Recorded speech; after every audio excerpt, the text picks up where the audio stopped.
Très bien, commençons par les comparaisons. On va comparer Cursor et Windsurf, deux éditeurs de code IA. Ces deux outils, d'accord? Cursor et Windsurf, bien qu'utilisant l'IA, sont très différents l'un de l'autre.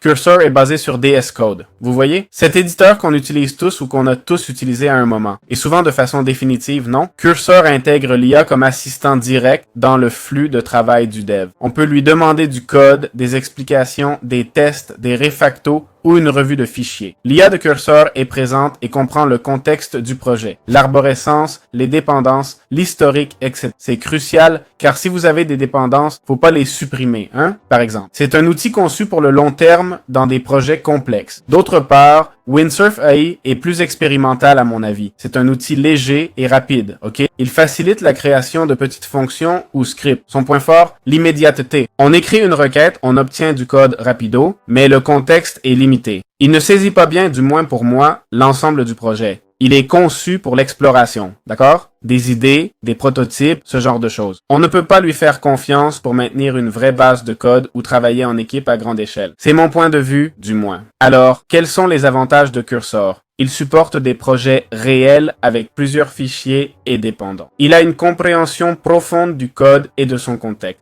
Il s'intègre directement à Git et aux outils de débogage. Et il est construit sur un environnement pro comme VS Code. C'est plus agréable pour nous, programmeurs expérimentés, de ne pas changer d'interface. Et où Windsurf AI pourrait-il être utile? Même s'il est moins performant, ce n'est pas forcément le cas partout. Il peut servir à tester rapidement de petites idées. De façon rapide, on peut aussi l'utiliser pour générer un petit snippet sans ouvrir un projet entier. Ou pour les débutants qui n'ont pas besoin d'une structure de projet réelle. Donc voilà, en conclusion. Cursor est bien supérieur pour le développement professionnel, pour la maintenance du code et le travail d'équipe. Windsurf est plus rapide et léger, mais ne monte pas en échelle. C'est pourquoi Cursor l'emporte clairement sur tous les aspects importants pour un dev sérieux.